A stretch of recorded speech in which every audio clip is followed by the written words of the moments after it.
Hello and welcome to another episode of Hessy and Maven. I'm Justin. I'm Raven. You're a sleepy girl. A little bit of a sleepy girl? Yes. A little bit of a sleepagus? And I'm back from my trip. And she's back. Back from Forks, Washington. I did go on a Twilight pilgrimage. It was awesome. Yeah. Yeah, I went on the first successful hike of my life where I didn't turn around and go back to the car. Proud of you. I got really rained on. Lots of rain. Sounds like it. Lots of water in my boots. Yeah. There's water in my boots. Famously said by Woody. Woody famously says that. Yeah. There's water in my boots. That's what he says. Everyone knows that. I saw a lot of Twilight memorabilia. Yeah. I went to the museum where you can see all the costumes they actually wore. It's very cool. Yeah, there's just a lot of Twilight-y people there. I got out and took a picture with the Welcome to Forks sign, and then my whole trip there, I watched other people do it, which was cute. Yeah. I was what I felt like the shyest of the Twilight fans there, because when I saw stuff, I took a picture of it. If I was going to take a picture with me in it, it was kind of just like a quick selfie. Yeah. People were climbing in and out of Bella's truck, the prop truck that they were climbing in the bed, sitting on the hood, and I was like, oh my god, are you allowed to do that? Yeah. But a lot of people didn't care. Wow. But it was pretty cool. Washington is a beautiful state. I will live there someday. Mark my words. That's really cool. Really quickly off the top of your head, if you had to visit another location that was based on a movie or something like that, the filming of a location, real world, not I want to visit Hogwarts, blah, blah, blah, blah. It's Hogwarts doesn't exist, but you want to film the castle that it was based off of, then go here. What would you pick as your next, anywhere in the world, by the way? It's really tough. I think it would be... It is tough because not all movies have a super recognizable location in that way. I know. I think it would be... I really like when I see people go to Tokyo and they clip the images of the anime that they watch that takes place in Tokyo, and they superimpose the anime over the real world photo, and it matches up exactly the stair railing or whatever. Yes. I see a lot of people because the tower in Tokyo, you know what I'm talking about? I imagine there's more than one, but no, it's the famous the tower. One. Yeah, I wish I knew more about Japanese culture and architecture and stuff like that, but I can picture a tower in my head. It appears a lot in animes and stuff. While you're looking it up, let me just say to the audience, that's a great segue because our episode today is about anime. We're going to be talking about our top 5, top 5 favorite anime, but it's top 5 for us, our favorite anime. Some of that is current, some of it is just these are the ones that made us feel the most emotions in a positive way. And at the end, I do have a pretty extensive honorable mentions because I know some anime fans are diehard and they will fight on site when it comes to which animes are good and which ones are not. But I also know that the anime community also understands that opinions vary. Yeah. Because I've heard people straight up be like, oh, this really popular anime, this really popular character, I don't like them. Yeah. So get ready for that. But back to this. You're familiar now? Yeah, the Eiffel Tower. The Tokyo Tower. The Tokyo Tower, I'm so sorry. Okay. So that tower appears a lot in Sailor Moon. Oh. So seeing that, I think, would be really cool. That's a good one. Yeah. For me, the first one that comes to my mind is a twofold. It's because I love the movie so much, and I also love where it is, or at least I want to visit there very badly, and that's just Lord of the Rings and New Zealand. Oh, yeah. That's a big one for people. I would love to go to New Zealand and to, while I'm there, also do a Lord of the Rings thing and go to Hobbiton and see the little hobbit holes with the circle doors and all that, and just, that would make me so happy. Yeah. I feel I would feel how you felt seeing the first time you went to Mystic Pizza or something like that. Mystic, you know what I mean? Mystic, Connecticut, going to Mystic Pizza, that was awesome. Yeah. Yeah.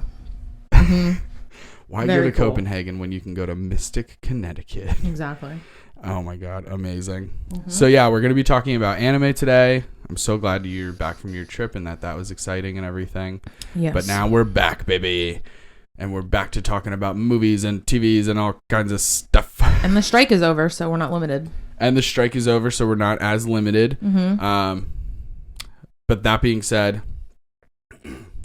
yeah, there's a lot of things that have recently been announced that we would love to talk about and do different kinds of things.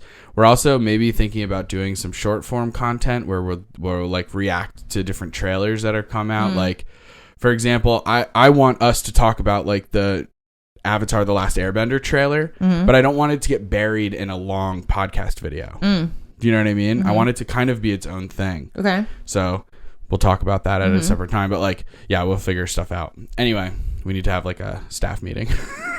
We need to have a Hessy and Maven staff meeting and just talk to the team, motivate them. Yes. Anyway, guys, who needs raises when we have Pizza Fridays? Just joking. Joking. So let's get into anime and everything anime. Now, I know that anime usually is one of those things kind of like champagne or burgundy wine or something where it's like, you can't call it champagne if it's not made in the Champagne region of da-da-da-da.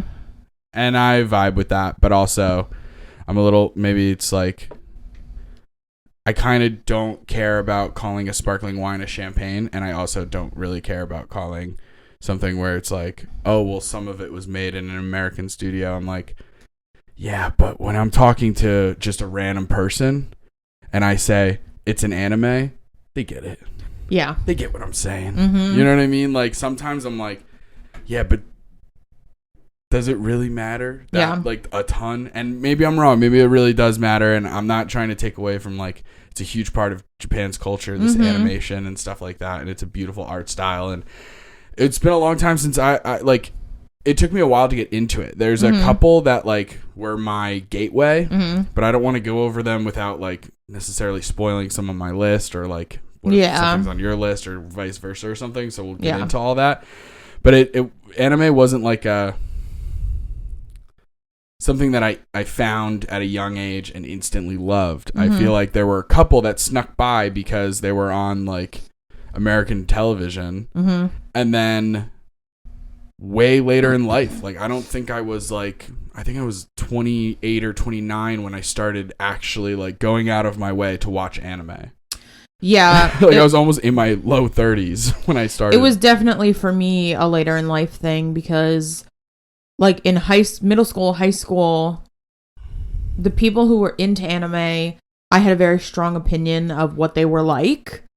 And it wasn't what me and my friends were like, so I just like never got into it. And to be fair, those people were like that, but it was not the fault of anime. It had nothing to do with liking anime. Right. But yeah, now in my adult life, I like it a lot. And I watched through. I'm very picky about anime because I still don't like anything gory. I still like lose interest very quickly if there's no romance. So I am very picky, but there are animes that fit everything that I need. Yes. So. Very much so. And I understand you've brought some anime trivia with you today. Yes. All right. I say bring it on. Come on. Okay. Some anime trivia Raven has prepared for me. I have not had any of our staff field these questions or screen them, so this is all Raven. I'm very looking forward to seeing if the questions are either A, too easy, B, perfect, or C, so specific to animes I haven't seen, but we'll see. Okay, ready? I'm ready. Question. Can't wait for pronunciation also. I'm really looking forward to that. Oh, apology in advance. Question 1. What is the name of the curse occupying Yuji Itadori's body in Jujutsu Kaisen? A. Jogo. B. Gojo Satoru. C. Mahito. Or D. Ryumen Sukuna. Oh my gosh, man. So I watched a lot of Jujutsu Kaisen when I had a trial to Crunchyroll. I'm trying to go through my brain. some of those sound really familiar, but I'm like, yo, what if one of them is just like a character's name and not the name of a curse? Oh no. I know exactly like the curse that they're referencing too, and I just cannot. Just that we're not here all day. You picked 4 options, right? You did A, B, C, D. Okay. I'll go A, Jogo. It was D, Ryomen Sakuna. Ryomen Sakuna. Damn it. Sukuna. Okay. Oh man, this is gonna be a long one. I'm gonna get my butt kicked in this. Okay. All right. Ready? Next question. Question 2. Which person in Naruto is a kunoichi? Kunoichi? A, Sakura. B, Kiba. C, Naruto. Or D, Shino? And say the word. Say the word. Kunoichi? Kunoichi. Dude, this is so hard. Because I can't tell if it's like pronunciation or what, but I'm like freaking out. Is it Kunoichi? Oh boy. Okay, so Sakura, I know she's the girl with the pink hair. Huh? I'm like relaying it for you. Girl with the pink hair. Kiba is the boy who has the little dog companion who fights with him. Shino is the one who fights with insects, and Naruto, clearly the main character. I think it's Naruto. I think that's the word for when you have the 9-tailed beast inside of you. Like when you share a spirit with when you have a tailed beast inside of you. But if it's not, then fucking I don't know. The correct answer is Sakura. Sakura? Why do you Kunoichi? What does that mean? We're not even, oh god, this is gonna drive me nuts. Are you looking it up? Really quickly. Okay. Bum, bum, bum, bum. Shinobi is a kunoichi. It's just like a type of ninja. Is it? Dude, I don't know. I don't know because I went. It brought me to. Oh, see, it brought me to One Piece Wikipedia. Why is it doing that? Like, obviously, why would it look up One Piece? I'm looking up Naruto. Sorry, guys. Japanese is a Japanese cant term for woman. It is used for the female shinobi, so she was the only girl on that list. There you go. Damn it. All right. Okay, Next question 3. Gosh. Which anime tells the story of Saitama, Oh. a superhero who can defeat any opponent with a single hit? A, Dragon Ball Z. B, Black Clover. C, Naruto. Or D, One Punch Man? Bum, bum, bum, bum. I'm going to have to go D on that one, Raven. What is One Punch Man? That is correct. Thank you. That one I knew. Very good. Very happy. As soon as you said Saitama, I was like, yes, finally, one I know. Because this is one of my honorable mentions. I love One Punch Man. It is so fun. It's so interesting to have an anime, like a typical fighting anime where there's lots of fighting and stuff, and have the main protagonist be so powerful that every single creature that they come up against is literally, they could kill them with one punch. And seeing how there's still like drama and like tension in the show, even though this person is never in danger, you know what I mean? It's all very interesting. And then also it's just incredibly comical, like, and they do a good job with like the art style. Like there's moments where like a bad guy will like hurt one of his friends or like hurt a innocent bystander, and the art style will change slightly, and it'll be like very typical anime, like shadow covering portions of his face, like his eyes become like much more narrow and like pure white and stuff, and he like all of his features become more angular, and his like voice gets a little deeper where he's like, how dare you, I'm a hero. And then he'll like turn around and the sun will catch his face, and then he's got little eyeballs, and like his face is just like so silly, and he's like, because today is 2 for 1 at the supermarket. Oh my god. And he's like, I gotta go, bye. And he just like skips off, and you're like, oh my god, I love this show so much. Cute. Okay, ready? There's 2 more. Okay. The next question. I forget what question this is. Okay. Question 4. Lord Boros is the leader of what group in One Punch Man? A. The Pirates. B. Saitama Group. C. Dark Matter Thieves. Or D. Alienation. Bum, bum, bum, bum. Oh, gosh. D. Alienation. So close. Oh. Dark Matter Thieves. Oh, boy. I was kind of guessing. The name sounds so familiar. That's the crazy thing, too. We're going to be going over a bunch of anime today. Dog. There's so many names. There's a lot of names. And a lot of them are like, for somebody who like, bro, I did so much. What the hell is that language app that we were using? Duolingo. For Korean. Mm-hmm. Man, learning another language, like specifically an Asian language, is in very difficult. Asia. I don't care if it's like Southern Asian, where it's like Arabic or Hindi, and then you go to like, you know, Korean, Chinese, Japanese, East Asian. The most difficult for English speaking people. Dude, for my white ass, I fucking suck at that. It's so hard. So like trying to remember all these names and watching other anime. So it's not just like I don't only have to know all the names of the Naruto characters. I also have to know One Piece and this and this and this and this, and it's like it all starts to blend, and I'm so sorry. But all right, final question. And then we're gonna get into it. What is Naruto's main goal? A. Find his parents. B. Avenge his brother. C. Save his sister. Or D. Be the leader of his village. Bum bum bum bum. D. To be the Hokage. To be the leader of his village. Hell yeah. Rock on. Hell yeah.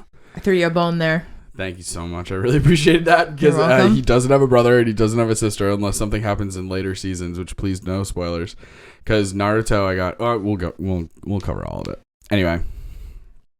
All right. I think we should get into it and begin our journey down anime lane. Okay. Yeah, I'm really excited. Would you like me to go first? I can go first. So, my first anime, and now here's the thing about these anime, or these rankings, specifically for me at least, I can't speak for Raven. Take them with a grain of salt. Keep in mind, I only could pick 5. Mm-hmm. There's so many that I love. Sometimes I watch newer ones and I am like blown away because like they're thinking outside the box. They're doing some interesting stuff with the animation that makes it more unique and stuff. But sometimes I do go back to the classics. That being said, the first one I'm going to talk about is One Piece. One Piece took me a little bit to get into because it's it's a show that leans so far into the fact that it's a cartoon. Like it's an animation. So like, hey, it's people having like borderline superpowers and like crazy things that they would wear and bright ass colors. Like we can do all of that. Why not? Mm-hmm.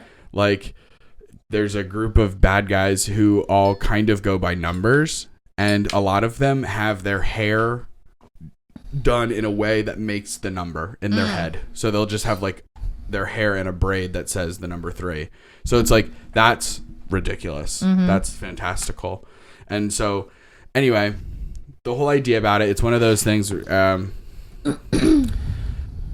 is very interesting because the whole thing is kind of based on pirates and based on having a ship and being on the sea and stuff like that. And so that's really cool as a theme.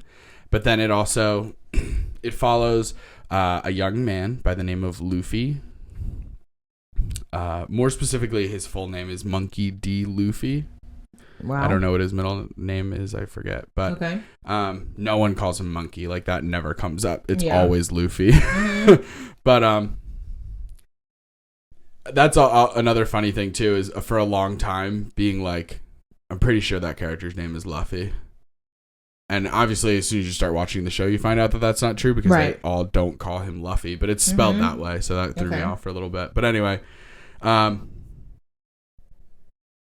it is written. The original manga is written and illustrated by Ichiro Oda, who actually had a hand in helping with the live action and stuff like that too, like helping with casting and things like that. So that's really awesome, because I did recently put out a clip on our Instagram and YouTube and TikTok talking about the live action now that the writer's strike is over, and I can talk about it.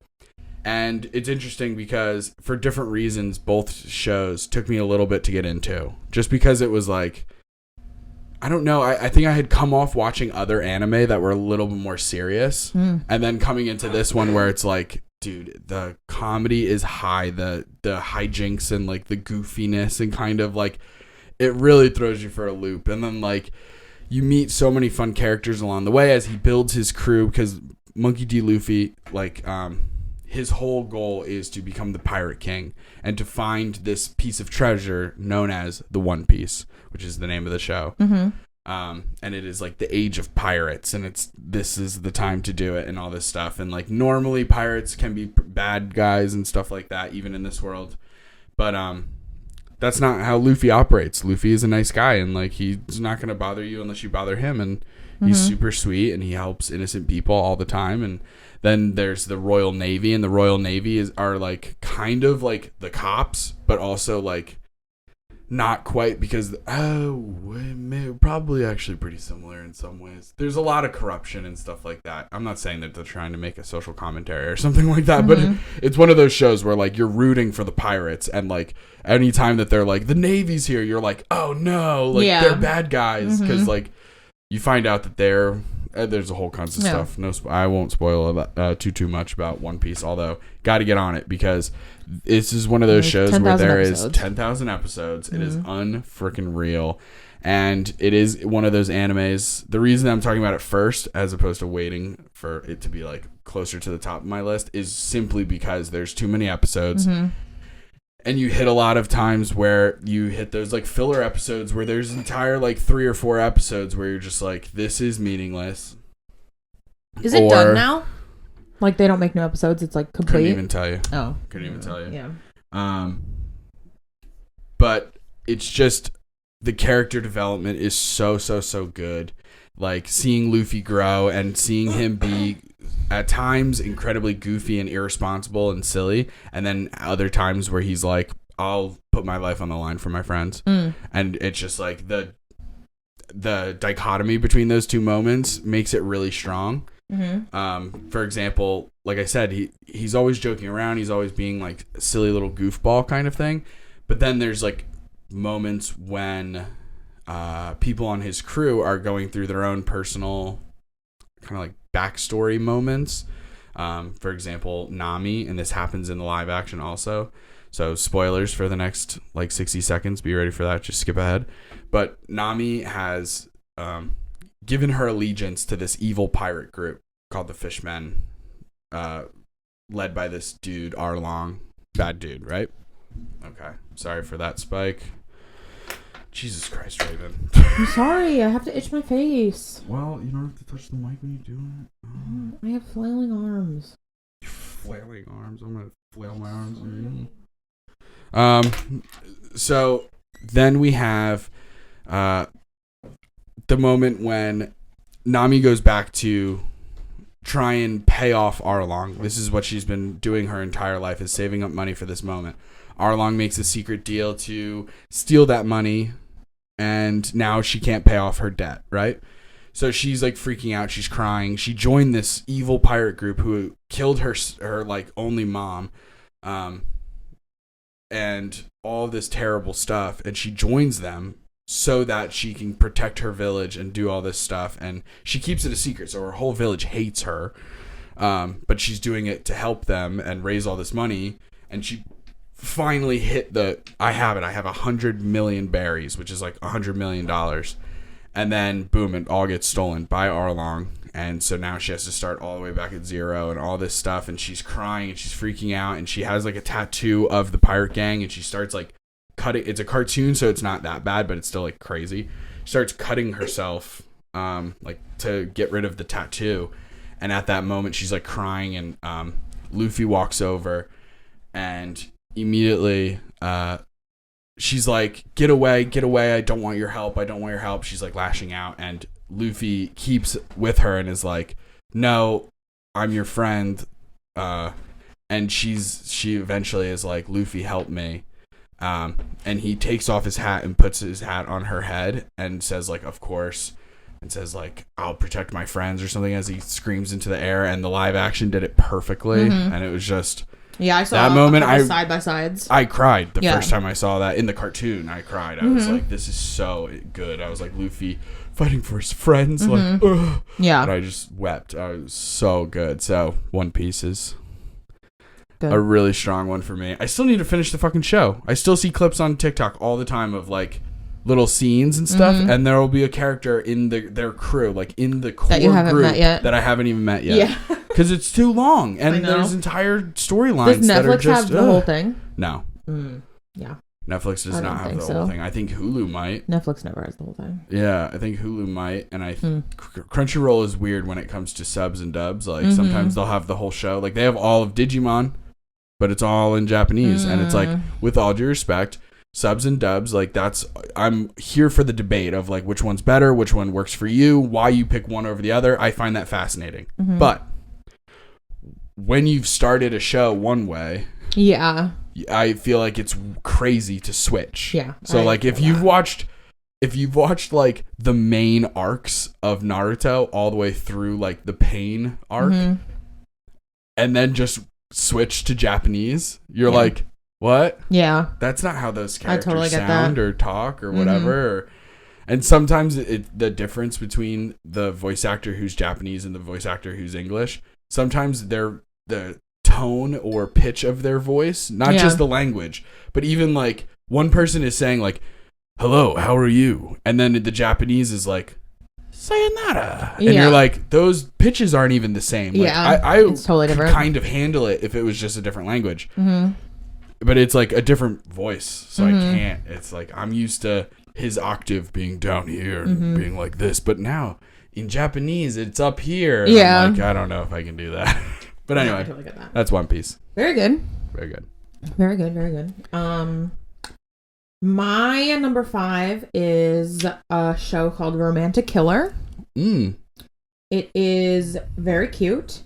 It is about, I'm going to read a little bit of an already written plot because I'm not good at surmising plots.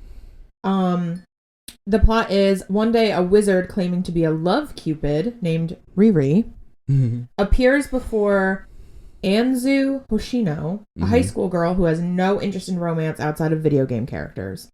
So she does not want to date anybody. All she does all day is come home from school, play video games, eat chocolate, and sit with her cat, Momohiki.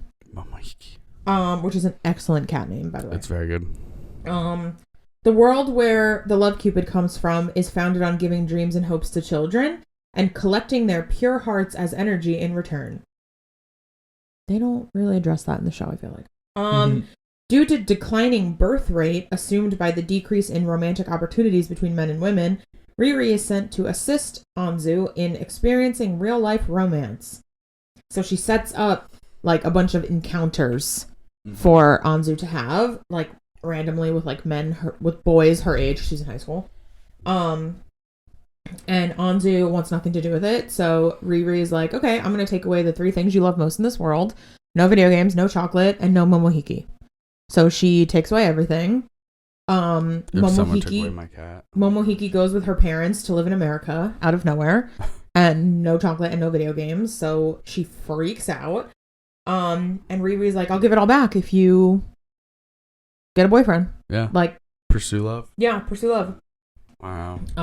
So Anzu has no choice. She decides to play along. What a crazy premise. Yeah. Like if that were to happen in real life and they just like took away your most important, the things you loved most in life, and then we're like, find a boyfriend, and you're like, now I don't want one right now. Like what? Like the idea of being forced to get a significant other when you're like not in that mode is so wild. Yep. Like I'm thinking of that. If that happened to me right now and they're like, get a significant other, find a partner, I'd be like, what? Do I have to? Mine would be impossible because my 3 favorite things are like my dog, my phone, and my bed. Like, so like if I didn't have my phone, I wouldn't be able to go on dating apps. I would be like, where am I going to meet anyone? Like, I don't go to school. I better have a love wizard or like, or to Cupid set up wizard encounters for me. Set up some encounters. So yeah, so the show just goes along with Anzu dealing with these romantic candidates. And then she does form genuine connections with some of them. So she has to navigate like her feelings, their feelings, Riri's scheming, and kind of figure out like what she's gonna do and who she likes. And this is the one, I think you watched it in the living room one time. It's the one where Riri like also becomes like a girl. Yes. Okay. Yeah. Riri disguises herself as a girl to like, and she's like, I'm Anzu's cousin. And yeah, let's go on a double date, and like just encourages the madness. Crazy. But it's really sweet. It's really cute. It's funny. There's romance. Anzu is very aggressive. Like she's very like, you took away Momohiki. Like now I'm constantly screaming and I'm gonna kill you. But it's hilarious. It's just like a cute, lighthearted, which is the overarching either or theme to every show that I have chosen. Lighthearted, with a couple exceptions. Sweet, romancy, excellent.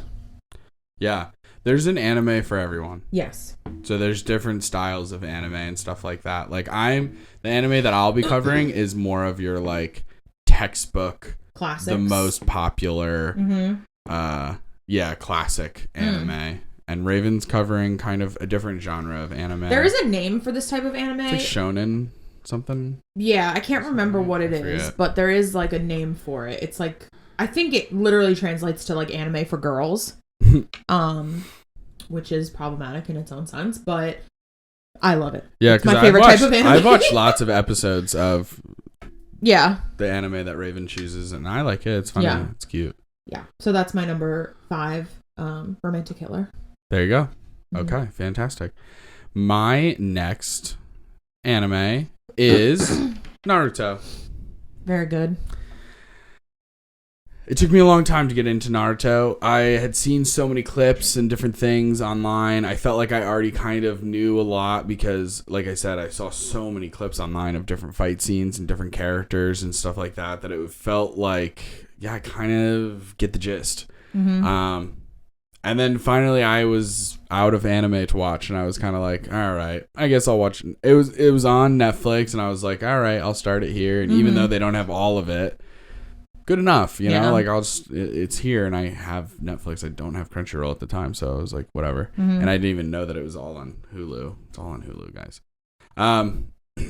So I started it, and it was incredible, and I instantly fell in love with it. I thought it was incredible. I love all the characters. I love, it's just like any of those other shows, kind of like The Office or something, where like you have like some characters who are kind of like main figures, and then you have like these side characters that you come to know and love that are like not that huge of a character, but like they come up enough that you start to recognize them and know them and stuff like that. Like, but yeah, I'm just fascinated by the show. It's just so much fun. But anyway, it's kind of, it follows the main character, Naruto, a small boy who is orphaned in the very beginning, and they seal inside of him the spirit of the nine-tailed fox, this like demon spirit, demon-like, like demon adjacent, I guess, because he seems bad. They lock it inside of him, and that results in, but not before the fox spirit like destroys a lot of the town, kills a lot of the townspeople, and like causes mayhem and stuff. Therefore, when they put it inside of this kid, a lot of the townspeople are like, there's the kid that has the spirit. There's the kid that's the spirit that killed my dad is in that kid. Blah, blah, blah. So like he gets bullied, he's get ostracized, he's isolated, all this stuff. And then there's, you know, it shows him as a kid, and they're from the Hidden Leaf Village. It shows, there's plenty of times where it'll show like a map of the known world, and it's like separated into like the Leaf Village, the stone, the sand, the whatever, right? And then there's like all the smaller ones and different kingdoms and parishes or whatever. But it's just a lot of ninja cultures and stuff like that. It's kind of set up in like, it's very interesting. The time period is very fluid to me because like there's so many parts. Like, you never see like a car, but they'll have like photographs. And then so it's like I'm not great at stuff like that, and I kind of don't care. Yeah. The time for me is I don't really mind it too much, but there's like some anachronistic moments where you're like, huh, where are we? When are we? But it has like vibes of being like old school Japan. But yeah, it's just ninja shonen kind of ninjutsu and stuff like that. But then they add in this whole element of like, you might as well call it superpowers or magic or some shit like that. You know what I mean? Is it like real stuff that could happen in real life, or is there like magical stuff? There are aspects that are real life. Yeah. Like just the normal fighting and like throwing of ninja stars and being sneaky and da-da-da. And then it dips into some supernatural stuff with like Naruto being able to do the shadow clone thing, which is like the first big ability that he learns how to do, where he makes literal duplicates of himself. Like that obviously is fake. Yeah. When he learns how to do the Rasengan, which is just like this powerful wind-based move. It's like a energy ball in his hand that he can use to F people up. But it's just such a good show. Like, the amount of characters that you meet that are so cool, like the teachers that he meets along the way. There's the one who he always refers to as Pervy Sage, because the sage is always like, yeah, I think after training we should go to that bathhouse. And he just is like creeping on the girls and stuff. There's a lot of like really stereotypical anime tropes like that. There's a lot of eating of ramen and different kinds of ramen and food and stuff like that. Like, there's amazing fight scenes. There's a little bit of romance. There's a little bit of, like heartbreak and like drama and like characters passing away. Like, it has everything.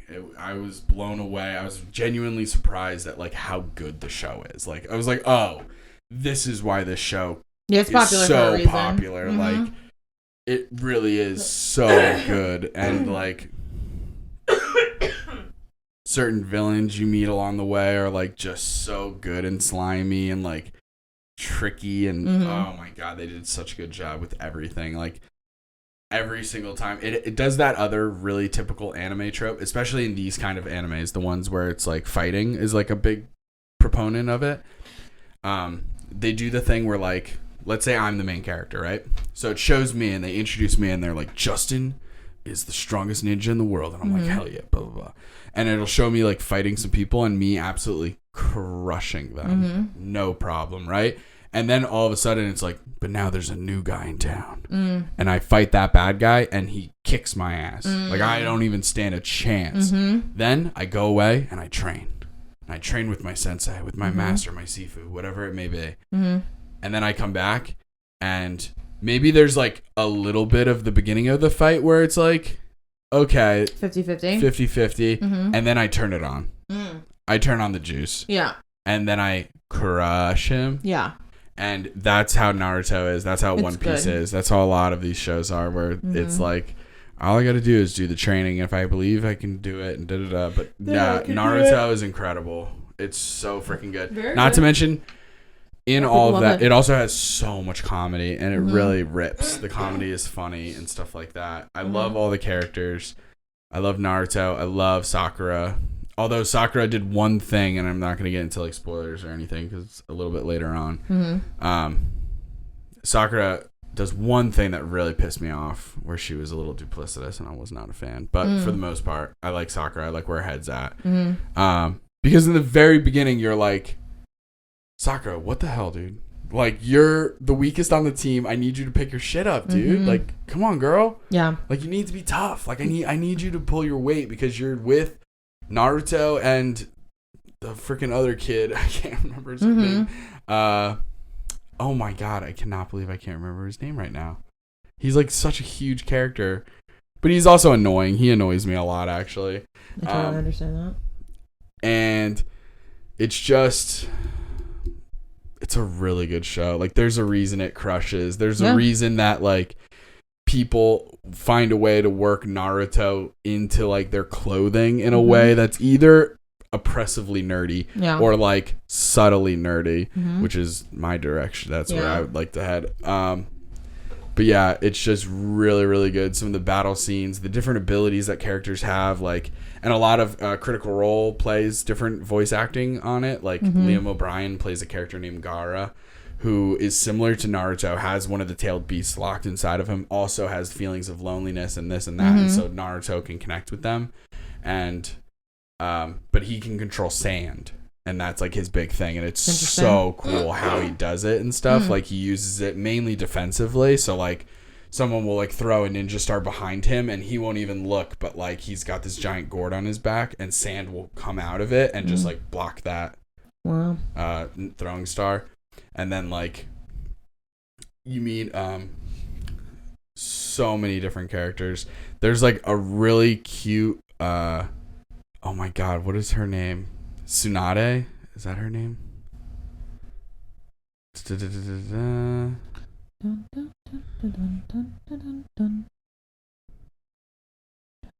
Oh no, I'm not gonna be able to find her fast enough. No, it's not Tsunade.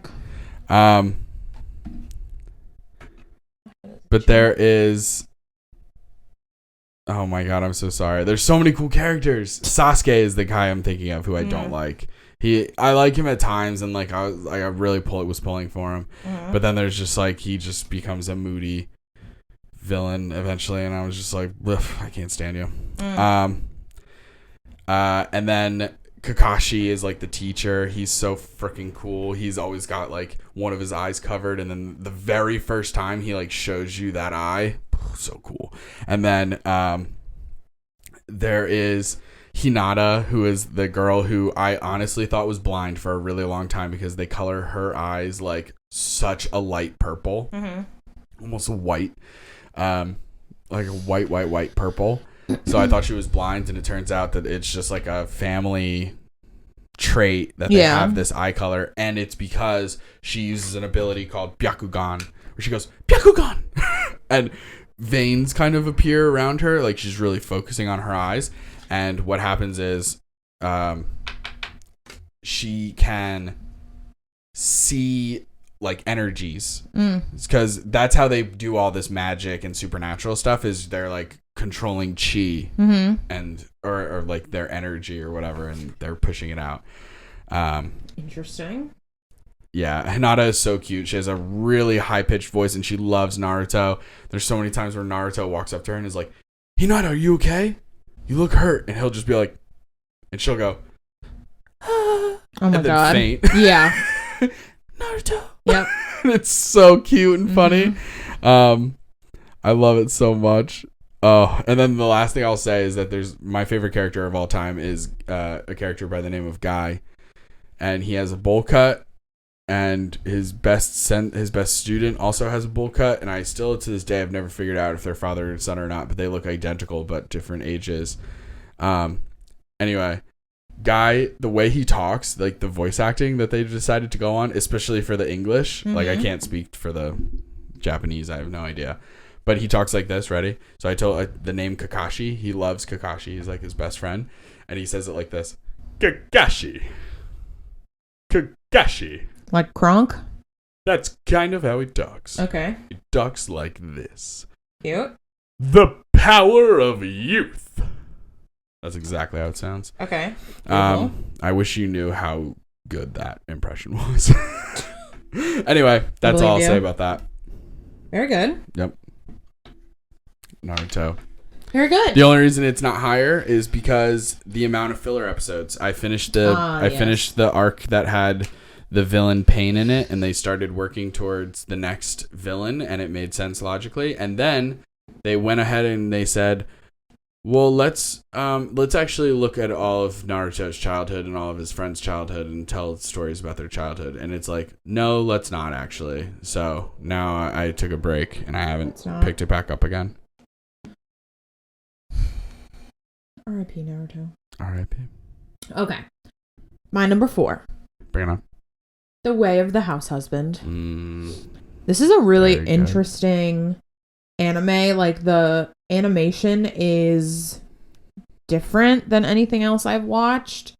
I don't really know how to describe it. It's just like weird, lots of like jump cuts. It's not. I don't know. You have to watch it to like really understand what I'm talking about.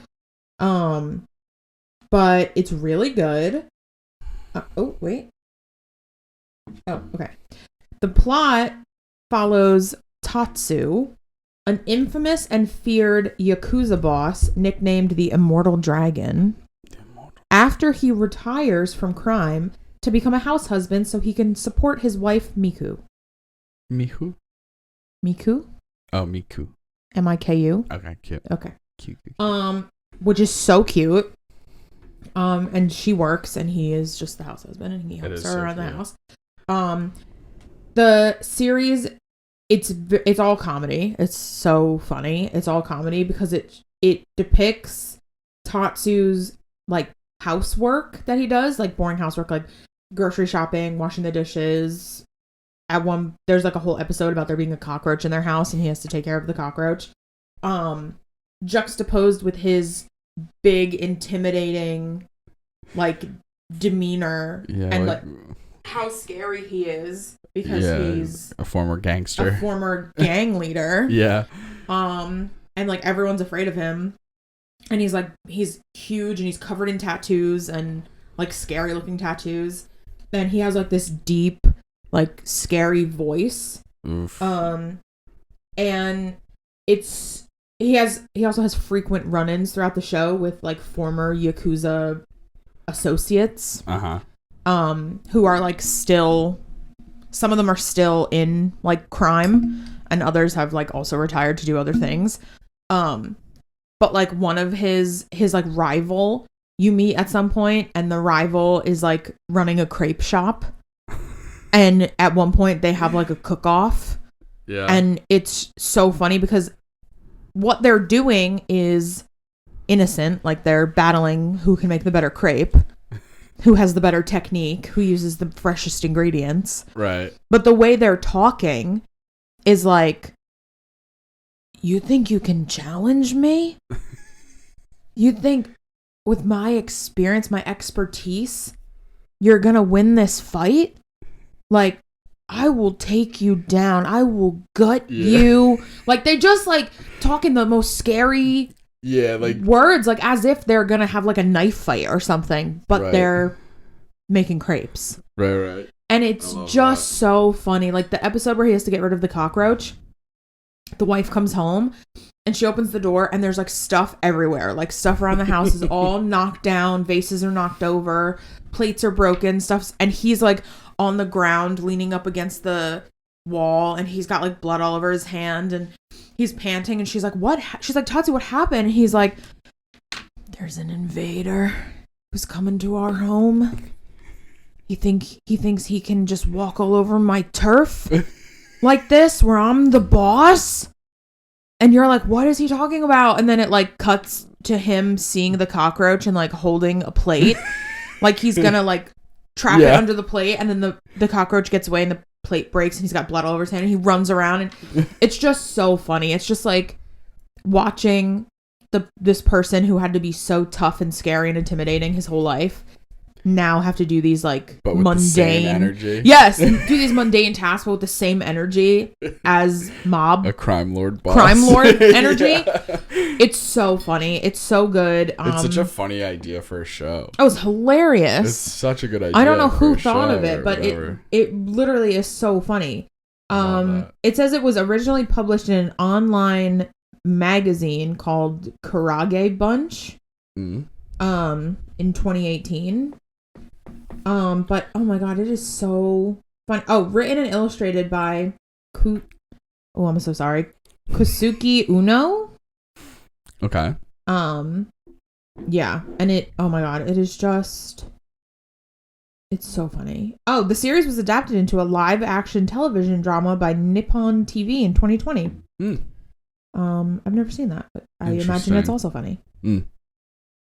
But yeah, it's very hilarious if you're looking for anything funny. It's also very light. There's nothing like crazy. Every time you think it's something crazy, it's not. And it's just, it's hilarious. It's like, I think this is the first anime I watched in my adult life when I decided I was going to watch anime and try to get into it, because the thumbnail on Netflix is their cat It's like a really cutely animated cat with huge eyes.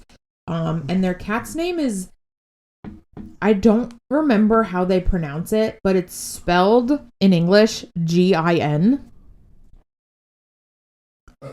So I can't remember if it's Jin or Gin or Jean. But that's their cat. And there are scenes in the show where it's just the cat walking around the neighborhood. Wow. Yeah. So you get some cat action. That's what we all want. Yeah. That's really and it's good. adorable. Yeah. So that's really my number good. 4. I highly recommend. Wow. I love that. Thank you. Okay. All right. My number 3, my next one is Demon Slayer. Very good. I heard good things. I had already seen a bunch of people doing cosplays and stuff like that on the internet, and I finally said, all right, we'll try it. And instantly pretty much hooked by episode 1. Amazing. It was so good. The characters were amazing. I love the music. I love the animation style. I love everything about it. It's so interesting. I like the lore. I like learning and finding all the different characters. I'm super into it. It's so fun. The fight scenes are just so dramatic. They're so cool. And it is definitely like one of those anime, and this is another like kind of common trope that you see a lot, is there's a lot of like mid-fight like voiceover thinking of like explaining the fight detail by detail, being like, I don't have enough breath in my body in order to do the fire slash, so I might have to God, I need to slow down my breathing. Okay, now I can do the fire slash. Now that I have my breath slowed, you know what I mean? Like so much explaining of how we're gonna do every single thing. Yeah. But anyway, it's very fun. So in this world, there are demons, and demons are bad, and they eat people, and they're terrible, right? But they're also like normally like pretty monstrous, and they don't like join groups, or like they don't have like the drive to create like organizations, or like, hey, we're gonna kill they're kind of, even though they're like former humans, most of them at least are like former humans who were turned into demons. They don't really like, they're kind of animalistic in the sense that like they're really just out here to get meals. They're just trying to eat people because they have to eat people in order to survive, and that's just what they do, and they have fun with it. They're definitely like sadistic and stuff, but like whatever. Then eventually we find out that there is a demon organization that not all demons are a part of, but there is one, and there's a leader, and he's creating more demons and more powerful demons. And then you have underneath him, you have the upper rank demons and the lower rank demons, and they're very powerful and all this different stuff, right? But while that's all happening, we meet our main characters pretty much, and that is Tanjiro Kamado, and he has his whole family, and they're living in the mountains in the cold and stuff like that, and multiple brothers and sisters, and his dad is already passed, but his mom is there, and he leaves to sell coal, like to make the family some money. Okay. So he goes down the mountain to sell some coal. Okay. And as he's going down the mountain, he sells the coal and everything. And on the way back, he eventually gets back to his house, and there's blood everywhere, and his whole family has been killed. Oh my and God. then he's like freaking out, and he's like, "Oh my God, a demon did this!" Da da da. And then he finds his sister, the sole surviving, other than himself, the sole surviving member of his family, Nezuko. And she has been bitten by the demon and is turning into a demon, and has sharp teeth, and goes to attack him, because when you get turned into a demon, kind of these certain urges come over you. You can't help yourself. Your instincts change, right? So she's trying to attack him, and he's crying as he's like holding her back, and he's like, "No, please, I can turn you back. Like, please don't do this, Nezuko. Like, you're my only family left. Like, let's be together, blah, blah, blah, brother and sister." And eventually she starts crying, and she manages to break through the primal urge to feed. And that's why you see her with the bamboo stick in her mouth for the whole season, to hide her sharp teeth and to resist temptation to hurt humans and stuff like that. And then in addition to that, they so then it just becomes like, okay, my whole life purpose now is to turn my sister back into a human, and in order to do that, I have to like potentially kill the most powerful demon that exists, who's the head of this demon organization, because they meet like a woman along the way who is a demon, but she also has managed to find a way to kind of like resist the urge to like kill humans and to like live off of like not like blood transfusions, but like pretty much she kind of like steals blood bags from like hospitals and stuff like that, and that's how she lives. And she can do research and stuff like that. So she's like, listen, here's the deal. Kill the most powerful demons you can. Send me their blood. I'll use it to try and create an antidote, essentially. And that's the main plot. But along the way, he has to train. He has to learn all these different things on how to use a sword. It's very heavy on swords and weaponry and stuff like that. It's also, they also do that thing kind of like Naruto, kind of like every other thing. There is some form of like magic or supernatural stuff, but in this, it's in the form of breathing, and you have to control your breath, and you use your breath to do these different techniques and stuff. So he'll hold his breath and stuff, and he'll out loud be like, water form 6, water wheel, and then like he'll like spin in a circle, and like you'll see like a slightly different animation style. You'll see like water and waves coming out of his sword, forming a wheel, and that wheel then slices somebody's arm off or something like that. But it's so cool the way that they changed the anime. Like, you know what I'm saying? Like the graphics for like this sword producing fire, or this sword producing waves, or this one doing lightning. It'll have like the whole scene will be one form of animation, and then like that little effect is slightly different. It's like a brighter color, it's more painted on or something, and it's just like, man, it fucking pops. It's so cool. The music also is incredible. Like, it's a little more modern of a show, so they just crush it with like the editing, the angles, like the way they do things, and along the way you meet a million amazing characters that you just want to learn more about. You know what I mean? Like, so really quickly in that first episode, he meets one of the Hashira, which is a super high-ranking demon slayer. It's the name of the show, right? They're demon slayers. So he joins the demon slayer corps. And this guy, Giyu, he is a water Hashira. So his main shtick is water breathing technique. So he's like the master of water. And then you also meet a bunch of different characters, a bunch of different Hashira who are all high-ranking, and they're different styles. So there's one that's love Hashira, serpent, wind, stone, mist, insect, flame, and flower. All of those seem like objects except for love. Sort of. Yeah, I mean, most of them, I guess, are like not necessarily objects, but like things. Yeah. But love is also a thing. Okay. So it also can be a noun. Okay. Why are you mad at me? I'm not mad at you. Seems like you're screaming at me. But anyway, it's really, really cool. So like the first time you see the insect Hashira, which sounds gross, but it's like this really pretty girl who has purple eyes, and her hair ombres to purple, and she has like a hairpin that's a butterfly, and she wears one of those, I'm sure there's a super more technical term for this, and I'm so sorry, but it's kind of like a kimono vibes, and it has like butterfly wings worked into it and stuff. And when the first time she pulls her sword, the whole sword is just like a metal rod, and until the very end is just the tip of a sword. And it's because she's not strong enough to like cut like a demon's head off, but she is a master like alchemist and like can create poisons. So it's just that the tip of her sword is dipped into a poison, so she doesn't have to cut the demon's head off. She just has to poke it.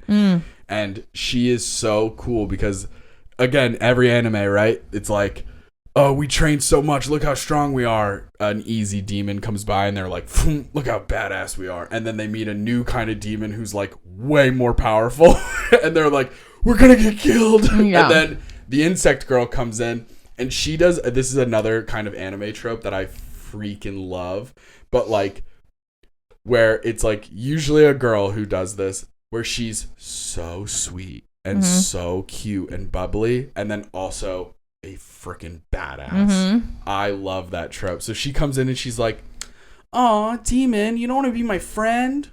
Well, I guess I have to kill you and your whole family." And you're like, "What?" Yeah. What is going on? And I still I haven't finished all of it. I still haven't seen the Love Hashira fight, and I can't wait because she is the most girly character in all of anime I've ever seen. Interesting. I can't wait to see her fight. As well as the other ones, but this is another show that it's fight scenes, it's training, it's this, it's that, it's got humor, it's got everything that Naruto and One Piece has, right? But it leans a lot more on the drama and the training and the fighting and stuff like that. But man, the comedy does hit when it hits. But honestly, at the end of the day, it has blown me away. I've every time I've seen it, I've been like, I fucking love this show. It's so good. It's a popular one. I love it so much. The colors, everything about it. I want to see all the different. I want to see all the different characters fight because I want to figure out what they are about. What is the stone one? What does his fighting style look like? What does the wind one look like? I got to see the sound one and the flame guy both fight, and spoilers. So skip 30 seconds if you don't want these spoilers.